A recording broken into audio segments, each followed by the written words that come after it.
Well, we'll say something stupid, but that's how it goes. Thank God we weren't recording just now, though. I know, right? All those things we just said. Oh, all those things we said about people, the humanity. Truly. If people actually truly do believe that.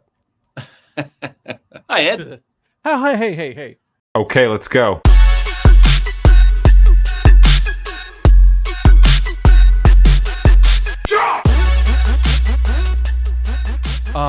Welcome everybody to, and I'm calling this so far, baseball roots. Okay. I think it has a nice, but this one is going to be baseball roots with my good friend Paul Caputo, Baseball by Design podcast, very small podcast. Also, it happens to be, a what was it? New York Times bestseller, author that our friend calls you, Patrick Larson of MLB Had History. I don't like to claim that largely because it's a lie. However, I did self-publish a collection of essays on Amazon, which is easy to do. Anyone can do it. No, it's not. It is not easy. I can't write worth a lick. So, you know what I mean? That's why I'm a podcaster. Well, it's more fun. You know, when I wrote those articles that are in the book, they're all based on like conversations that I had with designers and front office people. And I'm like, the conversations are the fun part of that, right? Yeah, Like the absolutely. transcribing and the writing, that's a pain in the neck. I agree with you, my friend. So that's how come I'm doing a podcast too, Ed. Hey, now we're talking. So, Yeah. All right, my friend. I gotta say, welcome to Baseball Roots. My name is Ed, also known as the Dadhead. And like I've already introduced, my friend Paul Caputo. He is also a co-founder of this little media company that we both have. It's called Corporate Media, a company that has network with a bunch of podcasters, right? Looking to spread the love of what is minor league baseball. That's how come we're so rich, is because of this podcast Super network rich. that we have. Exactly. Very rich. Every day I check my bank account to see if I'm rich yet from Curve Nope, Media. still waiting. Not there yet. One day we'll get there. One day we'll get there. I'll be like, where'd all this money come from? I know, right? All right, so my friend, I got 5 questions for you. Okay. And if you guys have already told, this will be episode number 4, numero 4. So we had Virgil, and then Yep. we had Donnie. We have Donnie, correct. And then the third one hasn't been released yet at the time of this recording. At the time of this recording, correct. But it will be released, right? His name is Kelly Robinson. Oh, the minor league nerd. Minor league nerd, that is correct. So he is number 3. So you are number 4. Okay. And then if you're listening to this, Patrick, you might be number 5. You might be number 100. We don't know yet. Pat Larson. You guys will get it eventually. All right, my friend, I'm going to start with the very first question. Okay. And here it is. When did you fall in love with baseball? So my parents tell a very funny story from when I was a kid, because I have an older brother. He's about 2.5 years older than I am. Mm-hmm. And he was playing Little League. You know, we grew up playing wiffle ball. We went to Phillies games. I don't remember the first Phillies game I ever went to, back in Veterans Stadium. And, you know, it was just always part of my life. My grandfather played baseball like as a semi-pro. My dad loved the sport. My grandfather was a Philadelphia A's fan, and then switched to the Phillies. Yep. Switched to the Phillies when the A's moved to Kansas City. My dad was raised on baseball. I was raised on baseball. So I don't really remember a time when, you know, I fell in love with it, because I was always in love with it, you know, for Gotcha. my entire memory of my life. The funny thing, though, is my brother was older than I am, continues to be older than I am. Yeah, to this day. He was playing Little League, and apparently, according to my parents' telling of the story, it killed me that I was not also out there, like on that field, playing Little League. My birthday is in August, and the cutoff was September. Oh, no. And so when I was a month shy of being old enough to play Little League baseball, my parents took me into Little League, lied about my age, and got me in a year early because it was driving me crazy that I was not allowed to play yet, which meant, by the way, that I was always, for the next like 6-7 years of Little League, I was the youngest and smallest kid on the team. So maybe wasn't the best for my baseball player development, but it got me out of my parents' hair and onto the ball field. So it's always been there. I think having an older brother and playing wiffle ball, playing with his friends, playing, It with my dad, all of it. it's wonderful, right? I Yeah. mean, that's Yeah. what it's all about. Yeah. And I loved going to Veteran Stadium. I used to love going. And we had a friend in the neighborhood, Paul O'Donnell. Shout out to Paul O'Donnell if you're listening. His dad used to take us to Phillies games. They had season tickets, but he liked to leave early, and it Oh drove me no. crazy. No. We'd be there, and I would be like, "Come on, please let us stay," and he'd want to leave like right in like the seventh inning. And I used to love going to the games, but like it would But get to hate be it at like the the same time fifth, because you knew sixth. you were going to be. Oh no, see, Yeah. if I have to leave early, I mean, I have left early. It's not by my choice, right? But there has to be things that happened in order for me to have to like leave. Like for example, a couple of weeks ago when we were together, at the time of this recording, of Yes. course, Yeah. I had to catch a flight. So you had to catch a flight. Staying to the end of that Schaumburg Boomers game would have cost you a lot of money. a lot of money and a lot of headaches. So let's not. Although they did come back and win, from what I understand. They did. It was an exciting game, and it was like 115 degrees while we were there watching it. But we got to go out on the field beforehand. I loved this. Every Sunday home game, they have a catch on the field day, and we got That to was go a out lot there. of fun. That was a great time. We got to go out there and throw the ball around. That was fun. I enjoy that a lot. Yeah. There's pictures on the Instagram page, so that way if you guys want to take a look on the Dad Hat Chronicles Instagram page as well as Baseball by Design page. All right, my friend. Here's question number 2. Here we All go. right. Give me a couple of your favorite baseball memories. Mm. I know Well, you I have a mentioned- bunch of these, obviously. There's a lot. There was the time when in Little League, the last year I played Little League, I had aged out technically because of the number of years I had Correct. played. And then my parents went back to the Little League and they were like, guess what? We lied to you like 6 years ago. And Paul's birthday is actually August, not September. And they were like desperate for players. And so they were like, great. Paul's eligible to play another year because Hell yeah. So I got to play another year. And that was the one and only year that I was an all-star for Wayne Little League in Pennsylvania outside of Philly. And in the all-star game, I hit an extra innings double and scored the winning run. League. So that's one of my favorite. I hit a gapper and scored the winning run later on in that inning in extras. So that was fun. But the two. Well, so many stories. I was just on TV the other day, by the way. This is hilarious. My brother, the fancy lawyer, has long had these really awesome Phillies tickets. Correct. I'm not jealous at all, by the way. There was one period of time where these tickets were directly behind home plate so that you were on TV with every single pitch. Mm-hmm.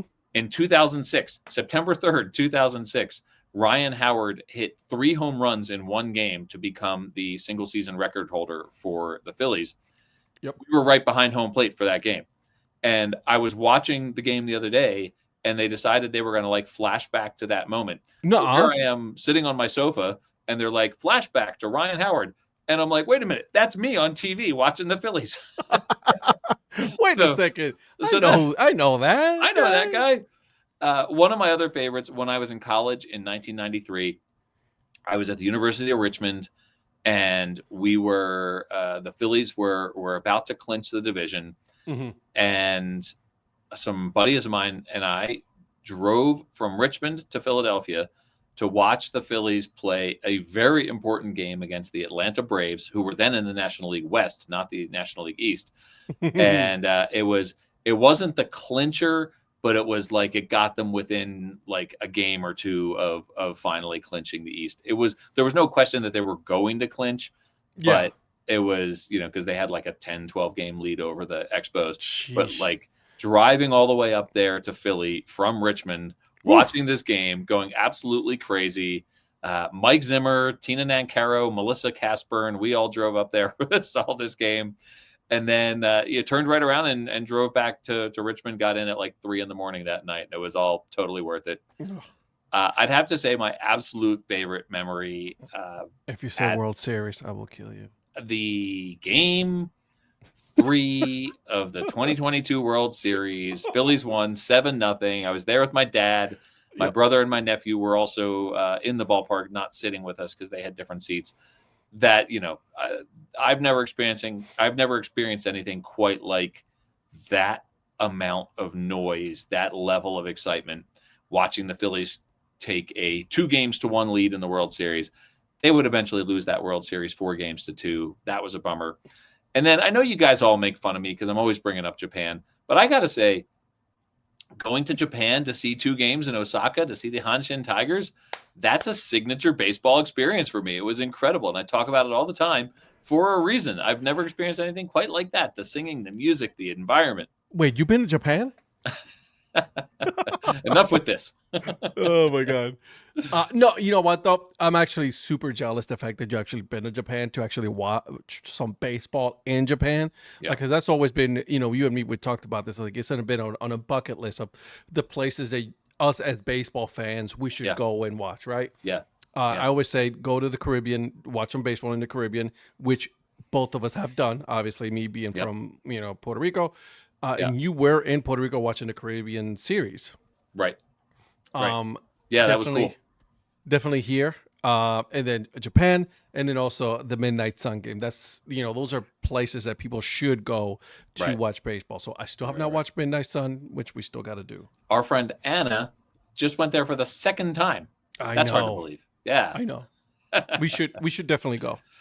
You know what's on my bucket list too is the World Baseball Classic.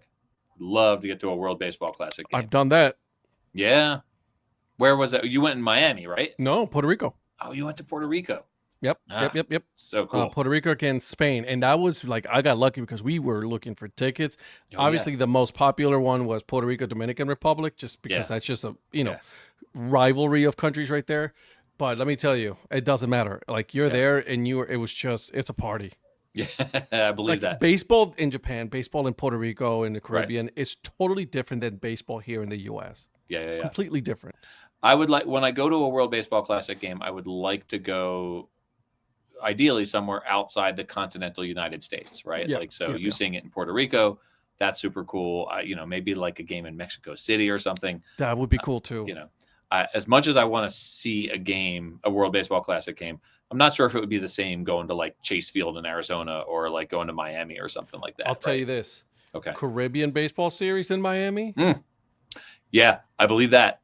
That was unreal. Yeah, that's what I was thinking of when I thought you went and saw it in Miami, right? No, that was a Caribbean Baseball Series. Yeah. Which is, again, for all of you fans of the of baseball, gotta go and watch that. So yeah, absolutely. And Caribbean Baseball Series is all of the Winter League champions, right? At the end of the season, all the champions, they get together in what is called the Caribbean Baseball Series. Yeah. And then you are, you play a series, round robin or whatever, how they set it up each year, right? Because every year it changes. At the end of it, one team becomes the champion of all of the Winter Leagues. So I saw Venezuela play Mexico in Puerto Rico. Yep. That was great. Venezuela's a powerhouse. Yeah. So no, Mexico's actually, don't get me wrong, Mexico, it's gaining in popularity in Mexico. Yeah. So all right, my friend, are you ready for question number 3? Question number 3. We're at 3 already? We are at 3 already. Can you believe it? This one, it goes by quick. There's only 5 questions, guys. All right. That's what the series used to be called, was 5 questions. 5 questions, right? Baseball for 5 questions, whichever one you want to call it. I'm okay with this. Okay. All right. Give me a couple of baseball traditions or rituals. I cannot wait for this one. Well, every year we go to the Jersey Shore. It is, one of my favorite times of the year. That trip at the time of this recording is coming up, and my brother will he will collect as many tickets as he can for all of us to go together. And so we have a bunch of people who go to the Phillies games who, my kids aren't necessarily the biggest baseball fans in the world. My mom is certainly not a big baseball fan, but it's just like a big, huge family event, right? Like everybody loves going to the Phillies game together and sitting in it's a treat because my brother has his like fancy seats and everything. Mm-hmm. So we will go there. We have access to like the fancy restaurant that only the fancy ticket holders have. Ooh. And so we get there and we'll load up on Yinglings and cheesesteaks, and my parents will go to the salad bar. And salad, man, so healthy. Yeah, I know, right? Right. So that to me is it's, I don't know if that qualifies as a tradition in the sort of classical sense. The other one that's most definitely a tradition. I mean, it's every year you do this, right, with your family every year for the Jersey Shore. The other thing that we do is we're usually at the Jersey Shore for the All-Star game. And so my brother will either order like pizza from one of the awesome pizza places that they have there, or my brother will like fire up the grill and we'll do, burgers and corn on the cob, and New Jersey corn on the cob, you can't beat it, right? Like it's tomatoes and corn on the cob. It's the Garden State for a reason. We'll watch the All-Star game on TV at the shore after like a long day swimming in the ocean. We'll have a couple of horrible have a couple of gin and tonics and some chips and guac on the roof, and then we'll all watch the All-Star game. One of my favorite stories from watching the All-Star game at the shore was when my nephew, who was going to be a freshman in college next year, he when he was real little, he's like a huge baseball fan, huge sports fan. And we were watching the game, and they were introducing the lineups. And he was young enough that he was missing his two front teeth, right? Like his two front teeth had come out at the same time.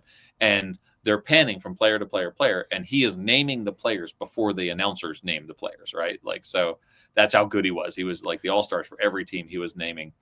And so they pan to a player, and my nephew, like super confidently with no front teeth, goes, "That's Yoenis Cespedes." So I spent the rest of the game trying to get Matthew to say Yoenis Cespedes. Oh, that's awesome. With his no teeth. And then also the baseball tradition in my life. I mean, we've established something of a tradition the last couple of years with the Curve Brim meetup. That's been a lot of fun. That's 3 years. For the last decade, I have been doing Baseball Palooza with my college buddy friends. We do 4 minor league games in 4 days. I used to think that was like a big deal until I, got on social media and saw the road trips that some other folks take. Yeah. But we're talking to you, Eric Prophet. Or mapping the path, right? Like he does 29 games in like 30 days with his dad. Sheesh. But the Baseball Palooza road trip, it's 10 guys, pretty much the same 10 guys year after year after year. And it's just amazing to me that like, there are 10 of us who have known each other for 30 years at least, who all live in different parts of the country. We represent all 4 time zones in the continental United States, and all of them, every one of these guys, like every year prioritizes, I'm going to do Baseball Palooza. And, the guys make fun of me because I get like a little excited about planning it and everything. But right.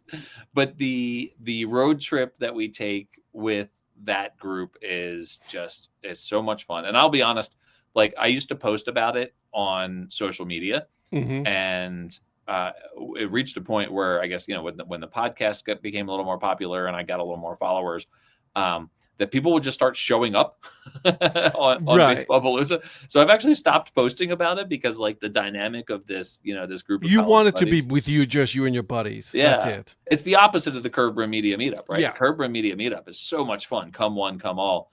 And then the other more recent tradition that has been a lot of fun is minor league baseball designer extraordinaire Dan Simon gathered Anna DiTommaso and Ranger Amy and me, and every year we do a different part of. It's been mostly the Southeast, actually, now that I think about it. But you guys go to the Southeast a lot. Take a road trip with Dan Simon, who is a super interesting and fun guy, and Anna DiTommaso, who we love. That's another minor league baseball. So my minor league baseball road trips are growing every year between the CBM meetup, Anadana Palooza, and the Baseball Palooza. I'm doing a lot of travel to get to minor league baseball games. Oh God, what a horrible life! Look, I know what I'm doing. I love it. Yeah, I know, right? I'm an adult. I can do this. A grown ass man. I'll take a minor league baseball. I'm a grown man. Do it live. All right. You ready for question number 4? I am ready for question number 4. I think these last two are really good and very interesting. That will get into the psyche of people of like how they really think about baseball. Mm. How has baseball changed your life? Well, I think about, I mean, the main thing, especially in my life right now. I was thinking about this yesterday. I think before we started recording, I was telling you how my daughter Maya, who is Hmm. also going to be a freshman in college next year, challenged me to name 100 baseball teams in the 10-minute drive on the way back from our little adventure that we were having out paddleboarding at the Horsetooth Reservoir. So we had 10 minutes, and for me to name 100 baseball teams, and I was just like, "All right, but what are we going to do with the other 8 minutes of this drive?" True story, guys. This guy, he knows his baseball. But it was, honestly, for me, and it's going to sound sort of cliche, right? But like the baseball community is so important to me. This group Mhm. of friends that we have made, this community that exists online with Curve Brim Media Yep. is hugely important to me. The friendship that you and I have, the friendship that Yeah. we have with that sort of core group of folks, who the CBM crowd, right? Yep. Like that, it means a lot to me. You and I talk a lot outside of the world of baseball, right? Like, Hmm. I mean, sometimes, I know every time my phone rings at 6 o'clock in the morning, either someone in my family has died or Ed Okay. Rivera wants to check in and say hi. I wake you up so early. My college friends who I do baseball palooza with, these are friends I've had for 30 years, but like the baseball palooza trip, texting about baseball, I mean, my phone's been sort of lighting up over here because the Phillies beat the Padres 4-0 tonight. Hmm. And, that community that I have with my friends, the closeness that I have with my family, like my brother, my dad, my nephew, we'll text about the Phillies all the time, and it's always something that we can talk about. So the memories, the conversations, the looking forward to, future baseball events, all of that is things I'm doing with people in my life, the people in my life who I love. And that baseball is about so much more than just the game. Hmm. And then it's also, it's the routine, it's the ritual, right? Like I came home tonight, before you and I, hopped on this to record this episode. I had the Phillies game on. I was watching the Phillies, Absolutely. and I had the Phillies were winning 4-0 in the middle of the ninth, and I had to turn the game off and come record this. And it took me till just now to see that they had won 4-0. You could have just we could have waited. I have no issues whatsoever with it. Hey, Nah, nah, let me nah, finish nah. the game real quick. I'm like, absolutely, go You for it. know full well that is a jinx. The Phillies would have lost the game if I had said, "Let's delay our recording." Right. And by the way, he does not believe in jinxes at all. There's no way. No, what is this witchcraft? It's ridiculous. It's silly. Oh my God. There's no way that I would take my jersey off and put it back in the closet because Mm-mm-mm-mm-mm. they're losing. Or sit No. on a different sofa cushion, or pace Hmm. behind the sofa. Or tell my wife during the middle of game 6, I believe, to stay in the bathroom because they were, scoring, while she was there, they were winning. So I told her to go back. One of Uh, my proudest moments as a parent was in 2018 when the Eagles were in the Super Bowl against the Patriots. mhm. My daughter Olivia realized it was one of these back and forth games, and my daughter Olivia realized that when she was watching, the Patriots scored, and when she was not watching, the Eagles scored. And so in the fourth quarter of that game, for the entire fourth quarter of that game, she stood with her back to the television in the kitchen. That's hilarious. And I was like, I'm so proud. And I wanted to be like, no, that's ridiculous. Come watch. The Eagles are going to win the Super No, no, Bowl. no, no, no. Like, And listen, you can't, right? you can't listen. We all know that fans, is short for fanatic, Yep. right? Yep. We have our crazy things, but Yep. you cannot go against that. So do not test, with fate here. Do not mess with fate. So, Right. all right, my friend. Here we Last go. one. I can't Last believe we're one. already here. I know it went by so quick. I know, but Okay. that's how these episodes have been. I do have a question for you. Yeah. The one that you recorded with Kelly, episode number 3 of this Mhm. series, Did you call it 5 questions or did you call it I don't know. baseball I can't roots? remember. You know Okay. what? Let's keep it going with 5 questions. Oh, well, I was just going to say I'm kind of proud to be the first episode of Baseball Okay. Roots. Baseball roots. There you go. All right, I'm first. You are the first. I was going to say something stupid, but I'm going to keep it. All right. All right, Paul, my friend. All right, Ed Rivera. So why baseball? That's the whole question. Why That's the baseball? It's the question. whole question. That's it. Why Yeah. baseball? Why not other sport, right? Like, why Mhm. baseball? Yeah. Well, I think this goes back to the community thing that I was just talking about, right? Like, I'm sure if I had been born somewhere where soccer was the sport, or if I had been born into a family where it was basketball. I actually was, for many years, my very close second favorite sport was college basketball. Mm-hmm. My dad taught at Villanova, and when I was 12 years old, Villanova very unexpectedly won the college basketball championship in 1985 over Georgetown, 66-64 on April Fool's Day.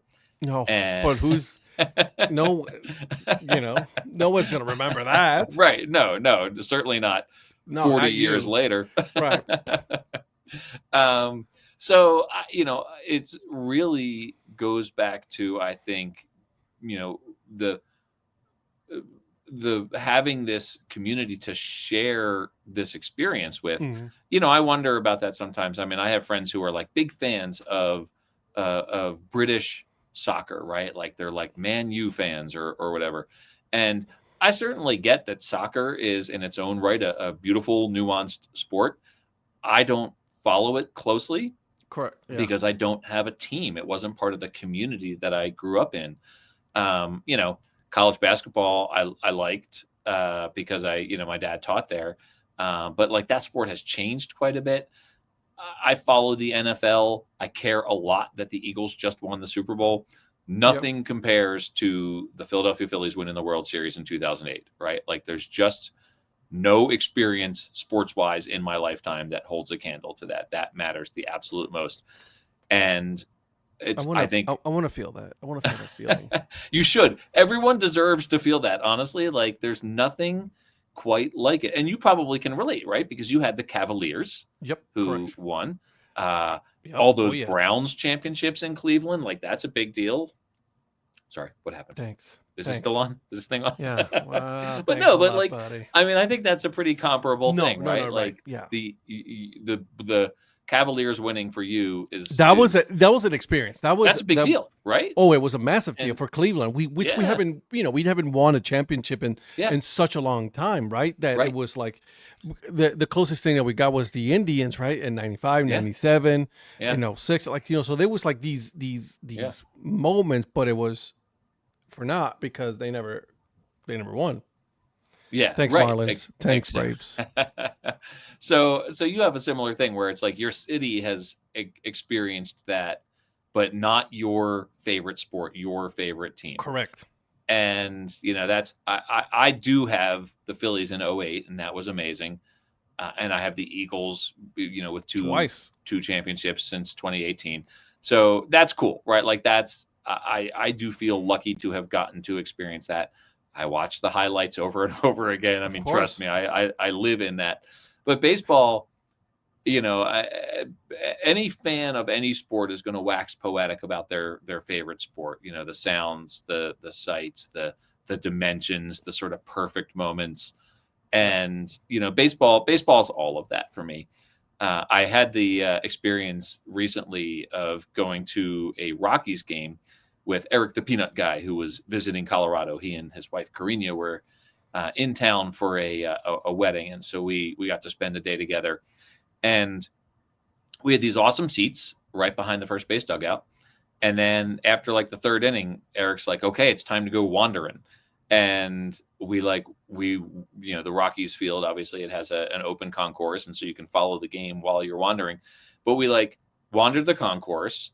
We went up to the rooftop bar. We ended up in the purple row of Oh, mile high above sea level. Ended up in the very top row in the outfield. Mind you, we had seats 20 rows behind first base, and by but the does end it? of the game, Yeah. we're like at the top row because it's just such a beautiful game, right? Like the dimensions, the aesthetics, the ballpark itself is so beautiful, and it's I always feel a little, like I always want to say like baseball is objectively the most beautiful sport. It's the most aesthetically pleasing from a sound perspective, from a visual perspective, from a dimensions perspective.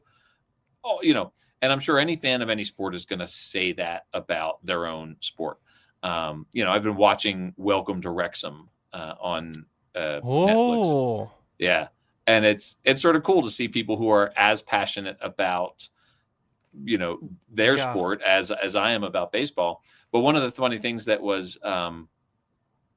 I was really enjoying, my daughter Maya was with us that day with Eric and Karina, and Ranger Amy was there too, and we went to uh, we went to a couple of sort of historical baseball sites, and Maya was just enjoying being along for the ride, and she said. Later on, I was just like, Maya, is this all like a little insane for you? And she said, you know what? She's like, I really enjoy seeing people who are this passionate about anything, and let alone two of them in the same room. Oh, And I'm yeah. like, well, man, you should have been at the cookout that Kelly Robinson had for us, because it was all people like that, right? It was It all was our all of people. us. And so I think that's the short answer to how come baseball, right? Like, is this community the community I grew up with, my college friends who I take the baseball Palooza trip with, all of that, reinforces my belief that, my own personal opinion that baseball is the most aesthetically beautiful sport. And the rules themselves lend themselves to these incredibly tense, amazing athletic moments Yep. that in my mind, the other sports just can't quite replicate. 90 feet, right? Yeah. The like, how do you even quantify that? Like, I mean, that's just, Yeah. it's how it is, right?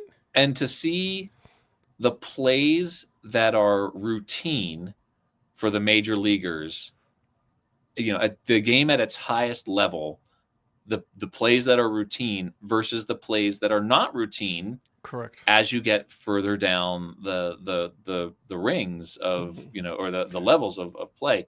The I other can thing tell that I by think is experience. right, right? Yeah, you're playing sandlot ball now, and I think that's Mhm. super cool.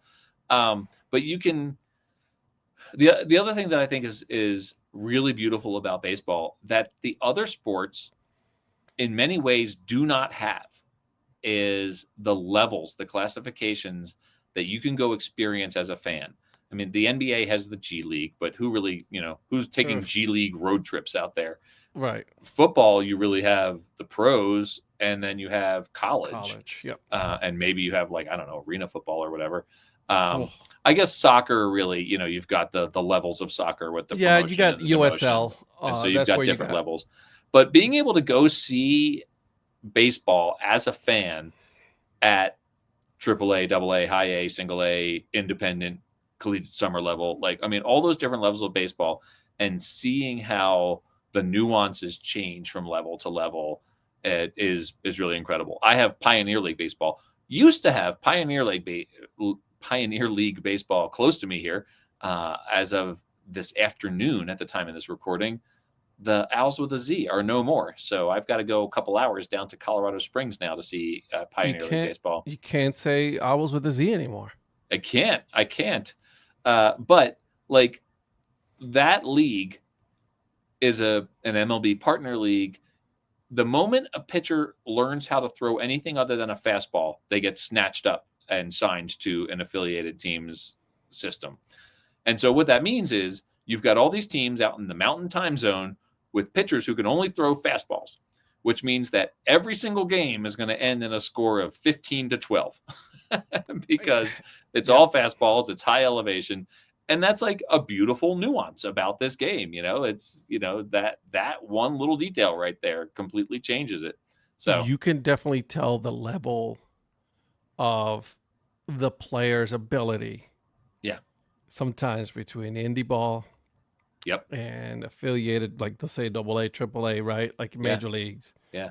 There's a contrast there, right? Yeah, You yeah. can definitely tell.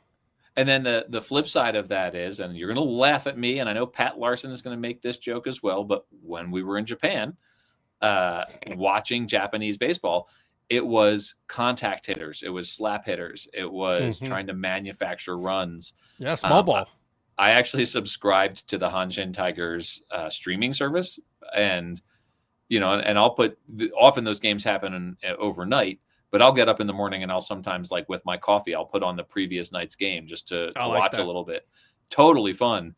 But man, like if a team has a 2-0 lead in the 6th inning, that game feels over.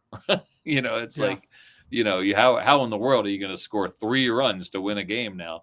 And it's just totally different. Totally, totally different. Still every bit as good, but totally different. You know, the way that baseball is looked at in different parts of the world is it's fascinating, and Yeah. that's a conversation obviously for another podcast, right? Yeah, for sure. But that's it's fascinating to see like the level of detail that in Japan they pay attention to certain Yeah. things Yeah. rather than here in the U.S. And Yeah. that's okay. I mean, Right. there's no right or wrong, right? Like I mean, Yeah. it's just that you can play baseball however you want. Yeah. But in Japan, if you're down 1 and you get the leadoff runner on, I guarantee you there's a sacrifice bunt coming. Whereas in Major League Baseball, They're trying to gonna get play for the rally. swing it over the field. Yeah. Yeah, exactly. They're playing for the rally. They're playing for the big hit. Yeah. And it's just, and it's not to say one's better than the other, but man, it's fascinating to watch.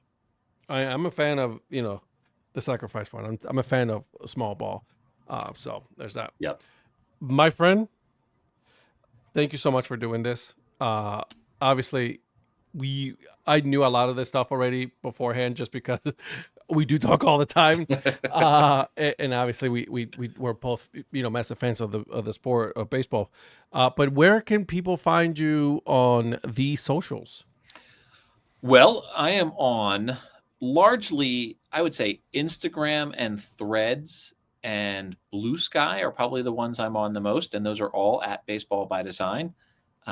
You can also follow my writing. I write for the website sportslogos.net. That's been since 2014, so that's been fun to Just a little bit of time to do that. Yeah. So, but then also the podcast itself. Anywhere you listen to podcasts, it's Baseball by Design, and that has been a really fun passion project, and I've gotten to meet so many interesting people through it. So it's a ton of fun. Love it. I love it. And make sure you guys follow the Dad Hat Chronicles on Blue Sky, on Threads, Instagram, YouTube, heck, even Facebook as well. On Tuesday and Thursdays, 9 p.m. Eastern Time, is the Dad Hat Chronicles Sports Show. Okay, Paul, don't forget 9 p.m. Eastern Time. Tuesdays and Thursdays, 7 o'clock fake mountain time. The time zone that doesn't exist. That's correct. Ed, did you order yourself a Moon Mammoths hat today? I have not. Okay. I'm very close. I love the logo. That'll be discussed again on a Tuesday of the Dad Hat Chronicles Sports Show, just so you guys know. Again, I placed my pre-order. Eastern Time. I love it. And again, make sure you guys are following Corporate Media. We are, again, on all socials. And until then, guys, keep on playing baseball and support the minor leagues. Thanks, Ed. Okay, bye. Y ya no hay más que hablar, lo que fue